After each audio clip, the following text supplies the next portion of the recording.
franco-roumaine. Et donc cette manifestation fait partie de nos initiatives. Et nous avons aujourd'hui avec nous quelques invités. Nous allons commencer par M. Petru Răileanu, qui est écrivain et critique littéraire. Donc, M. Răileanu est spécialiste dans l'art de l'avant-garde. Il a beaucoup travaillé sur Tristan Tzara, bien sûr, et Gerasim Lukács. Et il va nous parler donc de Brancusi et du dadaïsme. C'est ça.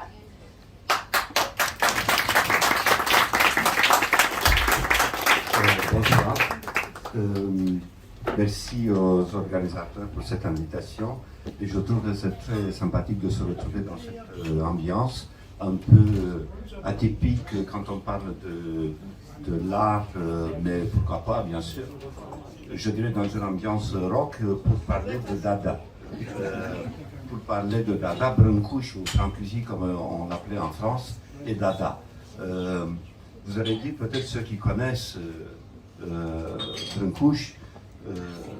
Brancusi, Dada, et oui, c'était un artiste qui était au courant de tout ce que se faisait dans le monde et qui s'intéressait à tout, qui était ouvert à toutes les nouveautés. C'est ainsi que, en 1920, lorsque Tristan Tzara arrive à Paris, après l'aventure Dada, vous savez, Dada a été lancé en 1920. Du pain, mais aussi d'autres instruments. Elle chante aussi, elle a une très belle voix, donc voilà, elle a aussi une très belle voix. Et donc je lui laisse la place ce soir.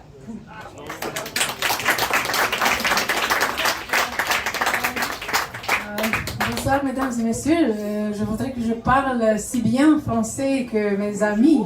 Mais pour moi, on va parler de la musique ce soir. De toute façon, je voudrais dire que je suis très honorée, très heureuse d'être ici avec vous. Ça, c'est pour plusieurs raisons. La plus importante, c'est que mon père est né à Gorj, dans le même district comme Brancusi, comme Brancusi. Et pour moi, ça c'est une chose extraordinaire parce que ma musique s'est concentrée tout d'abord sur la musique populaire du Gorge. Alors, pour ma première intervention, on va chanter et jouer 4 mélodies spécifiques de Maria Tănase. Vous savez très bien qui Maria Tănase est, une cantatrice, très grande cantatrice roumaine, qui, légende ou pas, on dit que c'était la bien-aimée de Brancusi.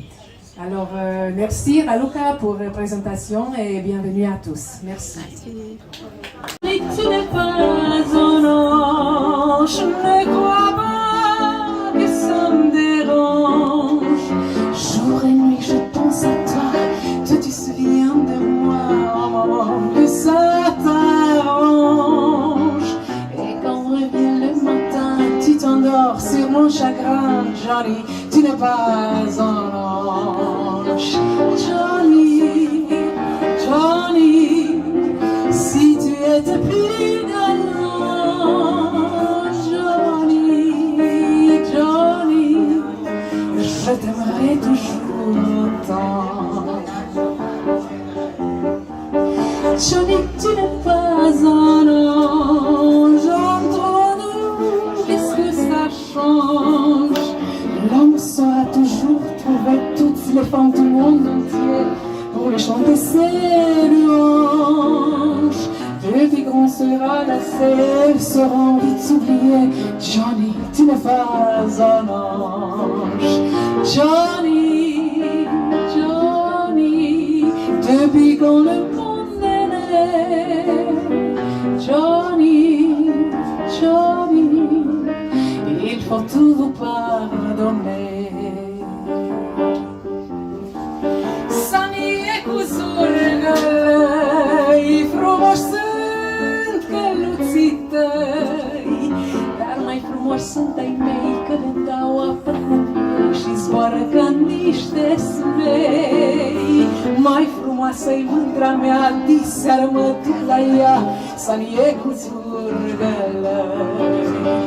Johnny, Johnny, si tu étais plus galant, Johnny, Johnny, je t'aimerais toujours autant.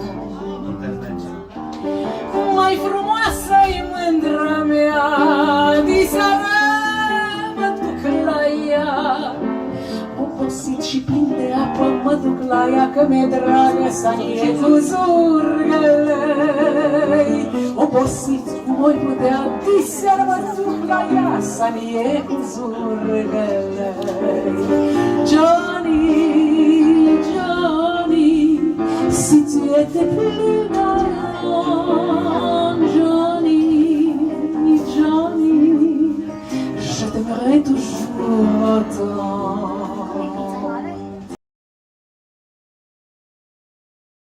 Și totuși artistul mereu este viu, Brâncuș cavaler al pietrei, purtător al tainei de mistuitor, arhaic contemplat ce prinde viață în piatră din dalta de artist al omului cu dor. Brâncuș, eternul zmeu al pietrei, al lacrimei de amor, închipuita femeia din piatră și metal, învăluită în taină, o taină pe care el, artistul, nu o ridică, ci o adâncește cu dalta în opera sa. Brâncuș, bardul creației, închipuita cocoșul ce cântă lumina și pasărea sau zborul către infinit, infinit străjuit de o coloană a sacrificiului etern, cer și pământ, unite de o punte de suflete cu trupuri sfârtecate de război. Sensul morții și al vieții, într-o tainică mirare, secretul formei ovoidale, eternul, infinitul, Dumnezeul, în fața căruia te mistuie, taina creației în miracol prefăcute, în rugăciune și tăcere. Brâncuș de miurgul, diaconul, servitorul, aventurierul, creatorul, taină întrupipată în om. Bravo! Génial, Raluca! Peut appeler aujourd'hui un globe-trotter. C'était aussi la condition du créateur qui doit promouvoir sa création et sa création était un don pour le monde entier, pas seulement pour un pays ou pour un peuple. Sa condition tragique commence à peine avec la Seconde Guerre mondiale. Parce qu'il s'en rend compte qu'il ne peut plus rentrer en Roumanie, plus jamais rentrer en Roumanie. Donc les liens sont coupés, en fait. Et pourtant, il aimait beaucoup la Roumanie parce que avant la guerre, il a vu à Maria Tănase, donc il n'y a pas du lien d'amour entre eux, j'ai vérifié aussi chez Petre Pandrea. Il s'était croisé deux fois. Il s'était croisé en 1938 à Paris lors d'une exposition et en 1939 à New York. Lui, il n'a pas exposé, mais elle a chanté au pavillon roumain. Et il avait dit à Marie que ses chansons lui rappellent en fait Lugiu, la rivière, et son village natal. Et que chaque fois quand elle chante, il peut sculpter en fait un oiseau, une maestra, pour chacune de ses chansons. Donc pour moi c'est le meilleur compliment, c'est mieux qu'un amant. Donc, maintenant, j'arrive bientôt à la fin. Donc on parle de Brancusi et l'espace entre deux. Donc voilà, ici vous avez déjà vu un petit peu dans la présentation de Paul. Donc Brancusi, en fait, comme il s'en rend compte qu'il ne peut plus rentrer en Roumanie quand même, il ne peut plus se reconnecter à ses origines. Donc il recrée ce monde dans son atelier. Et donc il y a les piliers de la maison, il y a les portes traditionnelles et donc c'est vraiment sa petite Roumanie en miniature, disons. Avec Brancusi, comme on le sait tous, il ne s'est jamais marié. Et on se demande pourquoi. Et il explique en fait parce qu'il ne veut pas être transformé dans un héros du pantoufle. Il pensait qu'une femme l'aurait transformé dans un héros du pantoufle. Mais en fait, pour lui, il est complètement dédié à sa création et tout créateur doit rester en silence. Et voilà, en science, en prière, il peut pénétrer dans la pensée divine et transformer la pierre dans les formes qu'il conçoit, qu'il voit et qu'il sent. Et donc, Brancusi choisit de rester à son statut de créateur.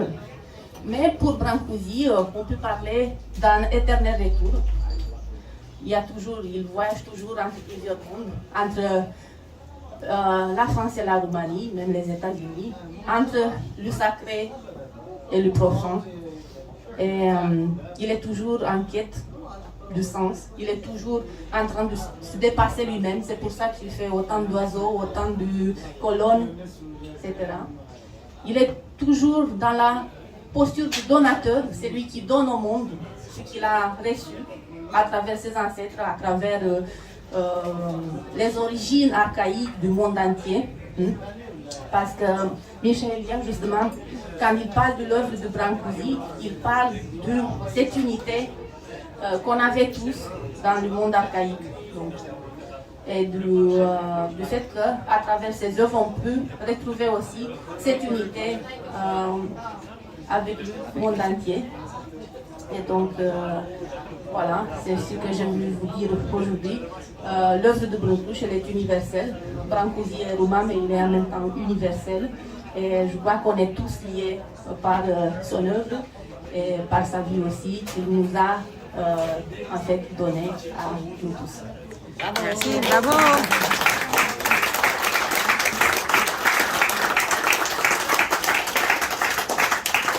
Je crois que c'est un tout grand miracle. Brancusi, entre autres, les sources des œuvres de Brancusi, c'est aussi le folklore, et pas que ça, c'est la mythologie européenne, Égypte, Grèce, déjà on en a parlé ailleurs. Donc, ce qui concerne Maestra, le nom est tout à fait familier aux Roumains parce que ça leur rappelle d'un oiseau miraculeux de leur enfance, des contes de fées de leur enfance, qui était censé de résoudre les problèmes, donner une fin heureuse. Donc elle avait la capacité de changer quiconque, prince, princesse, de se métamorphoser elle-même. Donc elle faisait beaucoup de miracles. Ce mot déjà en roumain, ça fait penser aux histoires fantastiques, magiques de leur enfance, des rêves, de l'imaginaire. Même Brancusi lui-même, il disait qu'il avait beaucoup de sources d'inspiration de l'enfance. Sans le retour à l'enfance, c'est pas possible de créer, c'est pas possible l'acte de la création. Revenons à Maestra, donc elle avait beaucoup de... C'était un symbole de la vie renaissante. Elle accompagnait donc les héros des ancêtres. Elle était un symbole du lien, de la transcendance, de libération de la matière. Donc il ne faut pas oublier que... Elle représentait un médiateur entre le ciel et la terre et a toujours suscité de l'admiration et l'émerveillement. La mythologie part du fait que le pouvoir de l'esprit était donné à l'oiseau, que voilà, elle était associée aux anges. C'est très intéressant aussi que dans la mythologie romaine, aussi que dans la mythologie, dans l'antiquité grecque, égyptienne, il y a une association entre l'oiseau âme, c'est-à-dire l'oiseau qui accompagne les âmes des défunts. C'est un petit peu un être psychopompe, ça existe dans le folklore romain et pas seulement. Et on voit bien qu'on trouve dans les espaces romains aussi des rituels, des pains rituels, des gâteaux rituels sous la forme des oiseaux, qui est offert à nos mondes à la commémoration des défunts. C'est justement pour exprimer cette idée de l'oiseau qui accompagne l'âme. Donc c'est un intermédiaire entre les espaces, entre la transcendance et le profane, le sacré et le profane. Et on trouve aussi, comme Raluca l'a exprimé ailleurs, sur les piliers funéraires. Donc il y a beaucoup d'espaces en Roumanie, on trouve des piliers funéraires. Au bout de ces piliers, il y a l'être, c'est l'oiseau sculpté en bois qui est placé au-dessus. Tous les tombeaux n'ont pas ces piliers funéraires avec l'oiseau au-dessus, uniquement les esprits purs, les esprits qui ne sont pas mariés, ils sont censés avoir ce pilier. Mais ça existe déjà dans beaucoup de régions de Roumanie, en Transylvanie, en Moldavie, en Sibiu, à Alba, en Gorj, à Orăștie. Donc on voit bien ces piliers funéraires. C'est toujours, on retrouve aussi dans les œuvres des écrivains romains. À partir c'est toujours le sens du symbole de la transcendance, de libération de la matière. Pourquoi je parle de l'oiseau? Parce qu'elle est un petit peu sœur de Maestra. Maestra, on la trouve dans les légendes romanes. Dans la mythologie romaine, elle est la reine des oiseaux. Ça, on parle de mythologie. Donc, la reine des oiseaux et le messagère vers les fées, les dieux. Elle est majestueuse, donc elle a un plumage bien colorié. Et elle vit dans l'isolement. Elle apparaît assez rarement aux personnes qui sont censées la rencontrer, justement pour les sauver. Elle a le rôle de libération de ces personnes spéciales, du mal, libération du mal. Son chant aussi il est miraculeux, il touche le cœur, il peut ressusciter les morts. Dans les légendes, elle apparaît toujours dans les forêts pour accompagner donc le prince charmant qui est censé de libérer la belle qui se trouve emprisonnée quelque part. Donc voilà, tout ça, je fais une petite parallèle avec la mythologie roumaine qui a inspiré, et pas seulement roumain que je vous ai dit, aussi on le trouve en Amérique latine, en Australie, en Mésopotamie, qui a beaucoup Égypte, qui a beaucoup inspiré Brancusi. Il a créé Maestra donc à partir de ces symboles, à partir de 1910.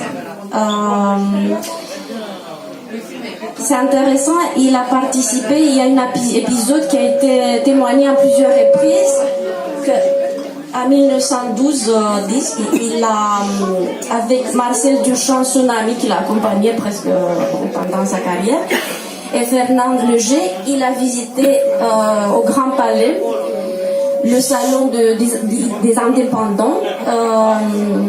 Donc il a visité. I wanna be a part of it, New York, New York. These vagabond shoes are along the street, right through the very heart of it, New York, New York. I wanna wake up in a city that never sleeps.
stare vicino.